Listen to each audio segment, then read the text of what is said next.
노동 생산성, 간단히 말해 노동이 얼마나 효율적으로 이루어지는지를 의미합니다. 한 명의 노동자가 또는 일정 시간 동안 얼마나 많은 재화와 서비스를 생산하는지 측정하는 것이죠. 자본 투입, 토지 요건, 노동자의 숙련도, 생산 설비의 질과 양, 그리고 기술 수준 등 다수의 요소가 총체적으로 작용하여 결정되는데요. 선진 사회로 갈수록 노동 인구가 상대적으로 희소해지기 때문에 단순히 노동 시간을 늘려 생산을 증가시키는 것보다는 장기적으로 자본 투입을 늘리고 노동을 적게 사용하는 방식이 지속 가능한 경제 성장으로 이어지는 특징을 가집니다.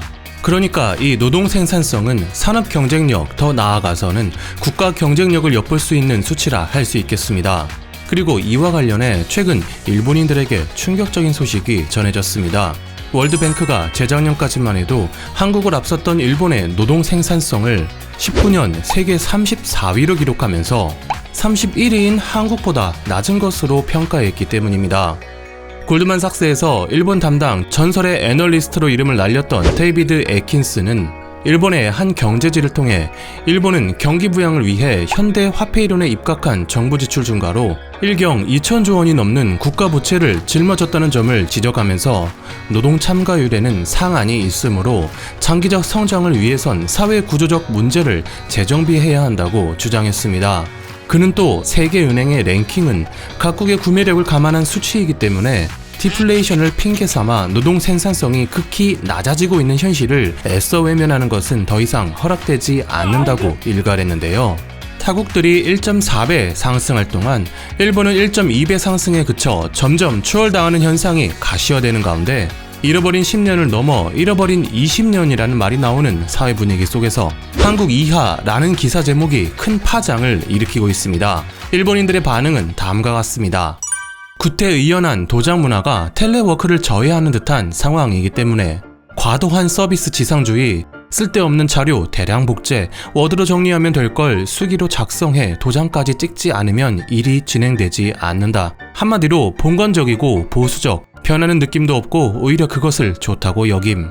백인이 생각한 것에 일본이 따를 필요는 없어. 일본에는 일본의 이치가 있다. 백인이 생각한 노동 생산성 따위 아무래도 좋아. 일본인의 노동 생산성이 낮다는 얘기를 하면 나는 열심히 하는데 바보 취급당했어 하고 분노하는 사람이 있는데 경제학적으로 노동 생산성을 높이는 것은 경영자의 책임입니다.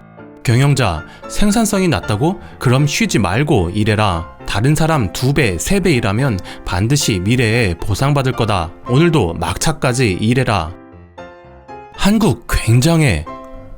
한국을 바보 취급하는 일본인이 아직도 많은데 현실을 깨닫고 스스로를 바꾸어 나가지 않으면 일본은 동아시아 최빈국으로 전락할지도.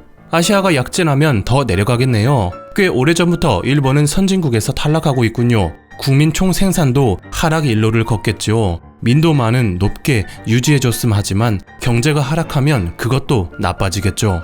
올림픽이나 개헌 같은 화려한 것에 정치 생명을 걸기보다는 일본의 노동 생산성 향상에 심혈을 쏟는 편이 훨씬 더 장래 세대에 유산이 된다고 생각하는데 왜 일본만 실질 임금이 떨어지고 있는지, 왜 국민이 가혹한 노동에 시달리면서도 생산성이 도무지 오르지 않는지 일본, 북한 닮은 것 같지 않아? 나라 전체가 가난하고 일부 특권 계급만이 사치를 누리며 언론은 정부에 통제되고 보도의 자유도는 낮아. 코로나 쇼크는 일본에게 기회야. 낙후된 IT화를 추진하고 노동 생산성을 비약적으로 향상시키면 세계 정상에 군림하는 일도 가능. 다만 머리 굳은 경영자에 의해 IT 투자가 가로막히고 있어 이를 극복하지 못하는 기업은 결국 도태될 거야. 과거를 돌아보고 반성하지 않는다면 생산성은 높아지지 않겠지. 장시간 노동시키고 잘했어요 하는 게 미덕인 나라이기 때문 안이하게 현금을 벌어들이는 관광 입국을 지향하고 있었는데 코로나 때문에 우왕좌왕. 2016년 일본 거대 광고기업 덴츠에서 24살 신입 여직원이 극단적인 선택을 한 사건이 열도를 뒤흔든 바 있습니다. 도쿄대 출신으로서 평균 연봉 1억 4천만 원인 꿈의 직장에 취업한 것인데 정규 근무 시간 외에 잔업을 월 105시간 강요받고 상사로부터 눈이 충혈된 채 출근하지 마라는 등 폭언에 시달린 것입니다. 한 대학 교수는 해당 사건을 두고 월 100시간의 야근을 견디지 못하는 것은 정신력이 약한 것이다는 발언을 했다가 문매를 맞기도 했습니다. 유가족이 제시한 자료에서는 실제 회사 건물 출입 기록을 살펴보니 130시간 이상 야근을 한 것으로 밝혀졌는데요.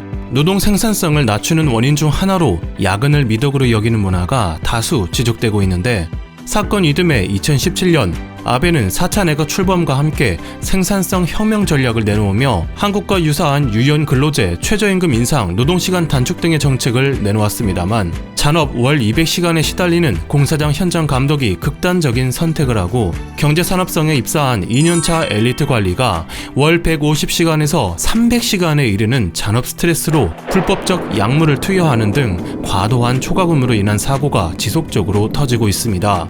한편 일본에 앞섰다고는 하나 안타깝게도 한국의 노동 생산성 수준도 높지는 않습니다. 최근 들어 OECD 평균의 70% 정도까지 상승했지만 아직 평균에 못 미치는 것인데요.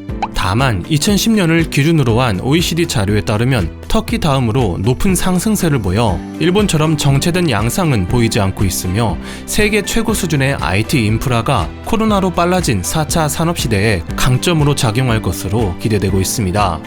평소 한국 헐뜯는 기사가 다수 올라오는 친정부 성향 매체 다이아몬드 온라인에서조차 펄럭이는 태극기 사진과 함께 한국의 1인당 GDP도 노동 생산성도 추월당했다며 일본의 미래를 통탄하는 기사가 올라왔습니다. 공신력 있는 기관들의 조사 결과에 일본인들의 당혹감은 앞으로도 커질 전망입니다. 감사합니다. 와트맨이었습니다.